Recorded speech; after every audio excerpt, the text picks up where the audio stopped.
રહ્યા છો ગુજરાતની એક એવી ચેનલ કે જે તમારા શહેરના પળે પળના સમાચારો તમારા સુધી પહોંચાડે છે। સ્વાગત છે આપનું A1 અભિક્રાઇમ ન્યૂઝમાં। હું છું એન્કર અર્પિતા પટેલ। એઝાઝભાઈ ખોખરના જન્મદિવસે સામાજિક અને રાજકીય આગેવાનો દ્વારા શુભેચ્છાઓનો ધોધ। ઉપલેટા શહેરના લોકપ્રિય અને સેવાકીય પ્રવૃત્તિઓમાં હંમેશા અગ્રેસર રહેતા સામાજિક કાર્યકર શ્રી એઝાઝભાઈ ખોખરનો આજે જન્મદિવસ છે। બહોળો મિત્ર મંડળ અને જનસેવાની ભાવના ધરાવતા એઝાઝભાઈને આજે તેમના જન્મદિવસ નિમિત્તે વહેલી સવારથી જ સામાજિક, શૈક્ષણિક અને રાજકીય ક્ષેત્રના અગ્રણીઓ દ્વારા શુભેચ્છાઓ પાઠવવામાં આવી રહી છે। એઝાઝભાઈ ખોખર વર્ષોથી ઉપલેટા શહેરમાં લોકોના નાના મોટા પ્રશ્નો ઉકેલવા અને સેવાકીય પ્રવૃત્તિઓ માટે જાણીતા છે। લોકો માટે કામ કરવું એ જ જેમના જીવનનો મંત્ર રહ્યો છે। તેવા એઝાઝભાઈના જન્મદિવસને લઈને તેમના મિત્ર વર્તુળ અને સમર્થકોમાં ભારે ઉત્સાહ જોવા મળી રહ્યો છે।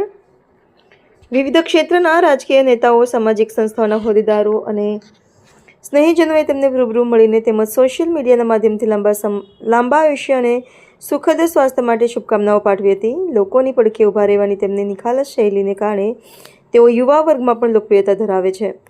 લોકોના પ્રેમ જ તેમને જનસેવા કરવા માટે સતત નવી ઉર્જા પૂરી પાડે છે। રિપોર્ટર ભાવેશ ગોહિલ, ઉપલેટા।